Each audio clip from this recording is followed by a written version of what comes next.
नमस्कार, आदाब। हमारे मुल्क की गरीबी एक बड़ा मसला। हालांकि हमारा मुल्क हमेशा गरीब नहीं रहा होगा।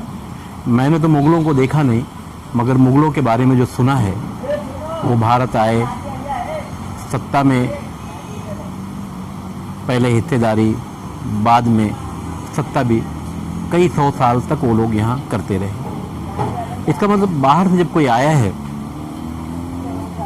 तो यहाँ की अमीरी देखकर ही आया होगा, और इसीलिए भारत को पहले से सोने की चिड़िया भी कहा जाता है। उसके बाद फिर हमारे देश में अंग्रेज़ भी आए, राजे महाराजे भी हमारे देश में रहे, और मुग़लों से या अंग्रेज़ों से हमारे देश के जो राजे महाराजे थे उनकी टक्करें भी होती रहीं। टक्कर क्यों होती है, जंग क्यों होती है? आमतौर से तो ये एक सवाल बनता है। टक्कर वहीं होती है जहाँ कुछ होता है। इसका मतलब हमारे देश में कुछ तो था, जो लोग बाहर से आकर हमारे देश पर आक्रमण करके यहाँ अपनी सत्ता चलाते थे। भारत आज़ाद हुआ, और आज़ादी के बाद जो गरीबी की परिभाषा है वो दिन ब दिन बदलते जा रही है।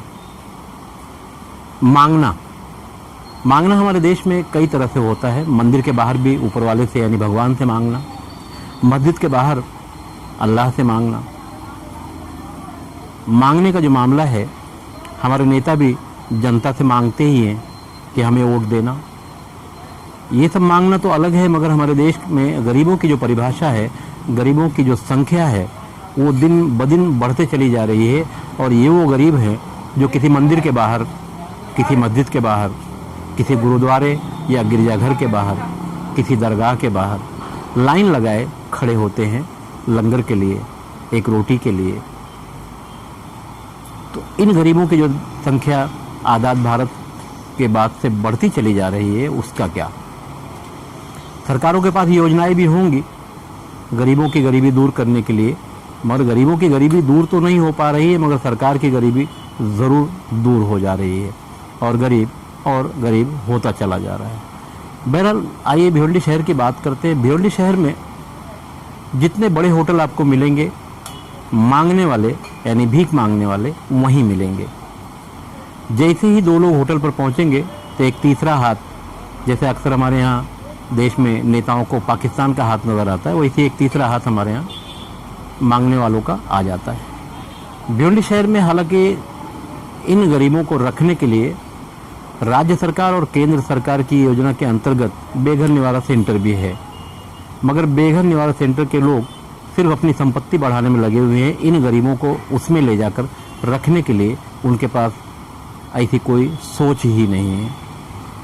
और बात करेंगे भिवंडी शहर की, तो फिलहाल भिवंडी शहर का कुछ इलाका, जब इन फ़कीरों से, इन मांगने वालों से बात की जाती है तो इसमें भी अलग अलग कैटेगरी है। कुछ तो ऐसा मानते हैं कि हम तो पैदाइशी फ़कीर यानी शाह हैं, भीख मांगना हमारा हक है, मगर भारत का जो कानून है भीख मांगने के लिए मना करता है। और कोई भी भव समाज, कोई भी एक समाज भीख मांगना पसंद भी नहीं करता। हालांकि हमारे पड़ोसी देशों में भी देखा जाए तो भिखारियों की कोई कमी नहीं है, मगर फिलहाल भिवंडी शहर में जो भिखारियों की बढ़ती जनसंख्या है, ये आने वाले दिनों के लिए बड़ी समस्या है, क्योंकि इन भीख मांगने वालों में बच्चे, बहन, बेटी, बेटा सब एक संगठित अपराध जिस तरह से होता है, उस तरह से भिवंडी शहर में भीख मांगने का कारोबार चल रहा है। तो फिर भिवंडी शहर में बेघर निवारण केंद्र के नाम पर करोड़ों रुपया साल भर में बर्बाद करके क्या मतलब आता है? बहरहाल भिवंडी शहर के भिखारियों की जो कहानी है, भिवंडी शहर का फातिमा नगर, अक्सर नाम ऐसा आता है कि हम शांति नगर से आए हैं, भीख मांगते हैं, क्योंकि हमारे पास खाने के लिए ही नहीं है। हालांकि भिवंडी शहर में सामाजिक संगठनें भी मौजूद हैं, मगर भिखारियों की समस्या दिन ब दिन बढ़ते जा रही है।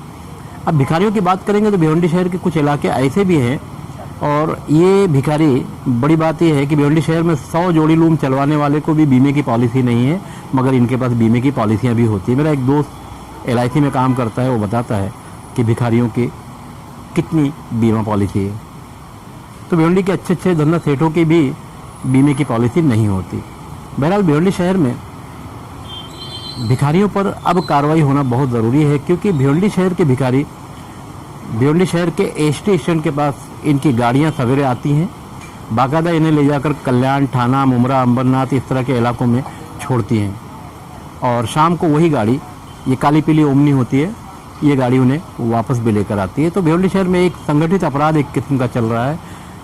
भिखारियों का पूरा एक बड़ा नेटवर्क मस्जिद के बाहर, मंदिर के बाहर, गुरुद्वारा गिरजाघर तो खैर यहाँ है नहीं, और भिवंडी शहर के जाने माने जो बड़े होटल हैं, पेट्रोल पंप हैं, इस तरह के ठिकानों पर या कोई साफ़ सुथरी अच्छी दुकान दिखाई दे तो इस तरह के ठिकानों पर भिखारियों का हाथ कहीं न कहीं नज़र आ रहा है। एक अंदाजे के मुताबिक कुछ सामाजिक कार्यकर्ता इस बात को मानते हैं, भिवंडी शहर में करीब 25,000 भिखारी मौजूद हैं जो दिन भर लोगों से भीख मांगते मांगते अच्छी आमदनी भी उनके हाथ में लग जाती है।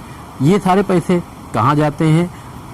जिन लोगों को याद होगा, भिवंडी शहर से लगकर कल्याण शहर है।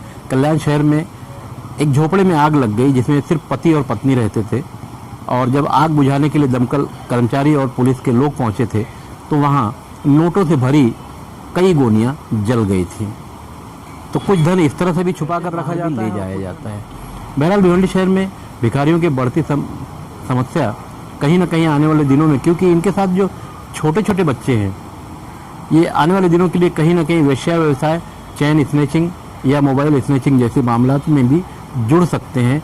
इसलिए समय रहते इन बच्चों पर कार्रवाई होना बहुत ज़रूरी है। कार्रवाई का मतलब, भिवंडी शहर में ऐसी बहुत सी सामाजिक संगठनें हैं जो इन बच्चों को एडप्ट करके इन्हें पढ़ाती हैं, सिखाती हैं और समाज में रहने का तौर तरीका बताती हैं। तो इस तरह के सामाजिक संगठनों को अब मैदान में आना चाहिए। साथ ही भिवंडी पुलिस अगर इसमें साथ दे दे, जिस तरह से बांग्लादेशियों को पकड़ रही है, तो इसी तरह से अगर इनके परिवार के लोगों को थोड़ा सा दबा दिया जाए तो ज़रूर इसमें बदलाव आ सकता है।